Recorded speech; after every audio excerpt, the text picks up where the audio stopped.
May I take this a little further? I really appreciated that interaction. I have a challenging situation with my son.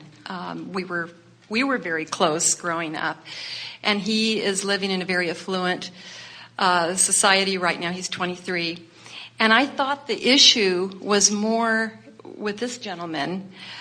He talked about feeling excluded.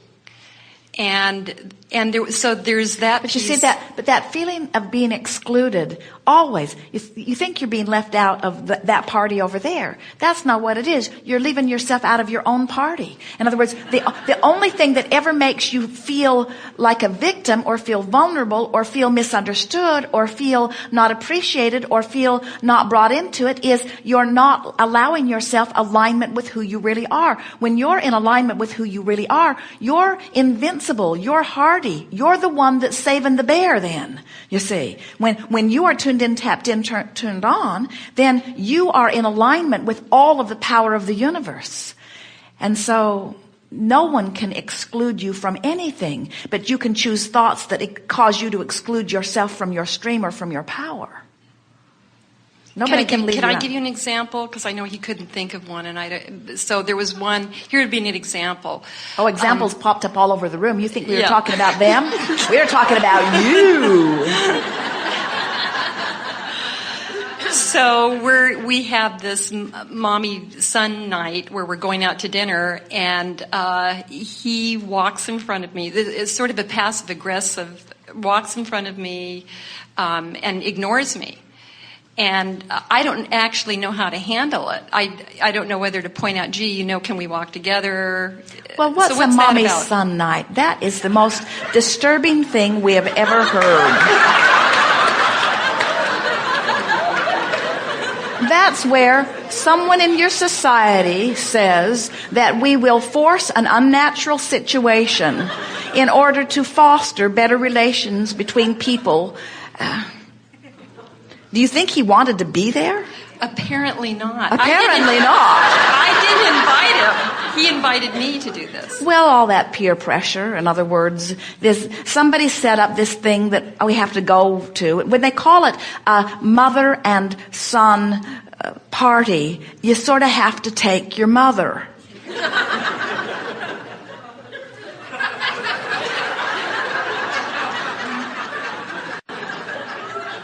Was that yesterday or many years ago? No, a couple months ago.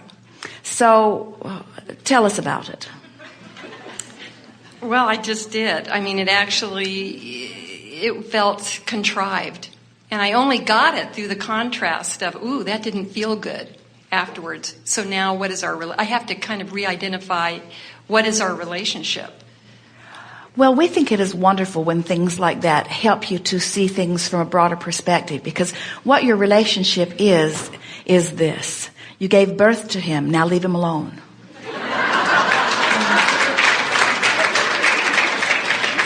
You were the avenue through which he came forth into physical experience.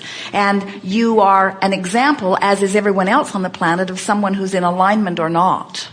But really, this business of parenting, most parents really have this distorted point of view that it's my job to think everything out for you and to sort it all out and to give you the right answer to all the questions. And what's really interesting is you can't have lived all the life that is necessary to live to give all the answers to the questions that your children are going to come up with, because your life is different and the same questions are not there.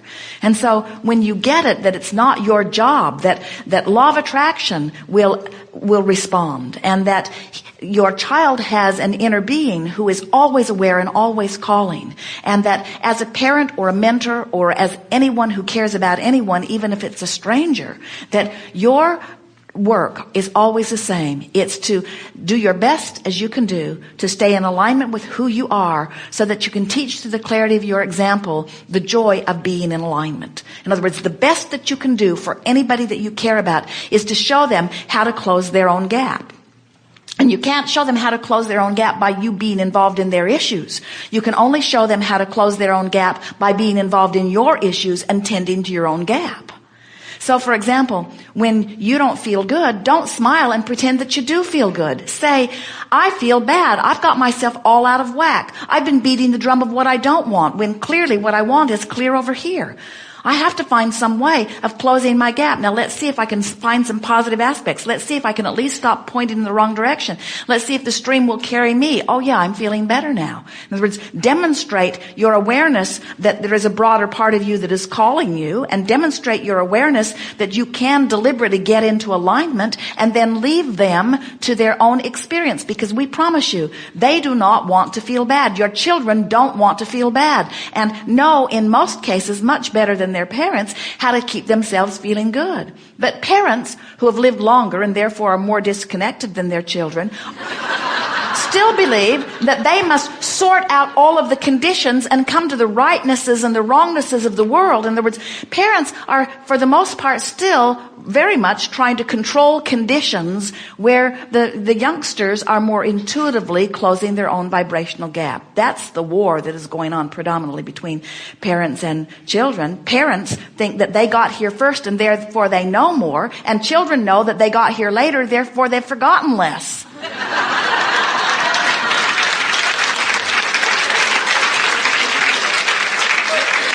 And so what could be better than a parent who is now remembering and a child who hasn't forgotten? In other words, isn't that wonderful when you come together and you all come to the same conclusion? I care about how I feel, and I can do something about how I feel. And your daughter or government or country or issue or circumstance or event, you do not have to change in order for me to feel better. In fact, I've given myself freedom in the only way freedom can come. I've given myself the freedom of alignment because my alignment is exclusive of anything that you are doing. That's the only place you'll ever get freedom. If your happiness depends upon what anyone else does, you're in deep doo-doo. Because you can't align your perspective. And so people spend lifetimes, look at the centuries of war that goes on in regions around the world as you are determined to convince others that your idea is the right one. They are so scrambled they can't even figure out what they want now. Most people are so much more aware of what they don't want, they can't get into alignment with who they are. And in their pain at not being in alignment, they're sure that it's somebody else's fault. It is the truest picture of bondage to separate yourself from source and then think somebody else has done it and ask them to do something to get you back in alignment when they don't have the power to do it. And that's what these kids are trying to tell you. Parent, mother, I love you so much. Dad, I love you so much. But I can't do it your way because you're outside of my guidance system. I can't consider everything that you're saying and close my gap. You got a different set of rules going on. Can you imagine if Magellan, the navigational system in one of Jerry Nestor's vehicles, tried to be really helpful and overlaid 10 maps, 10 different maps of 10 different people and where they are and 10 different destinations, and said, here, this may help.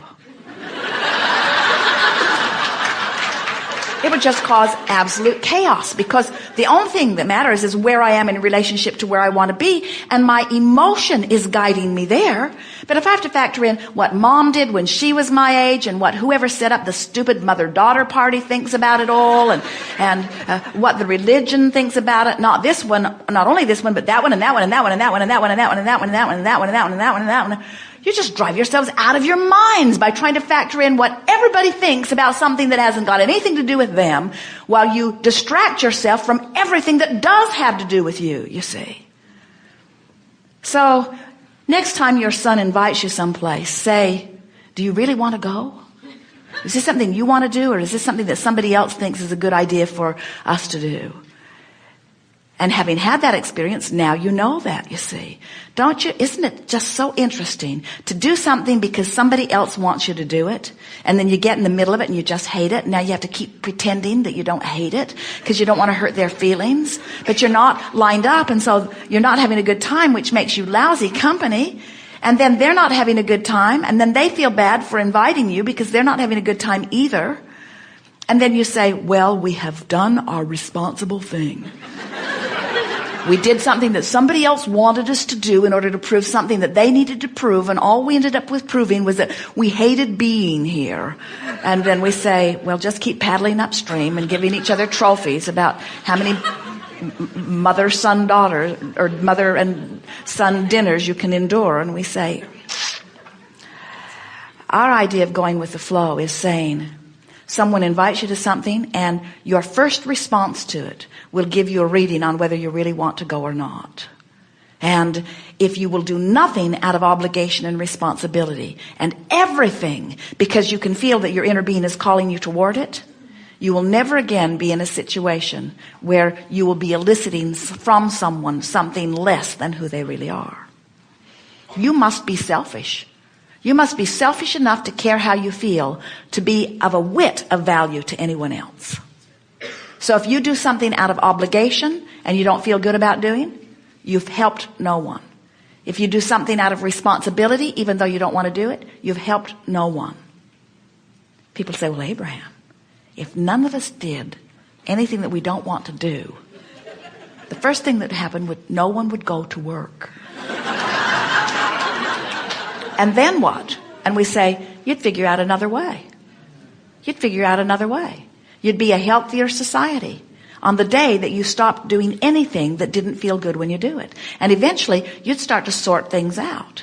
Now, humans always want to take it to the very extreme. In other words, we're not encouraging you from your place of greatest disconnection to stop doing the things that you've been doing that have been making your life work to a certain extent. It would get a bit chaotic at first.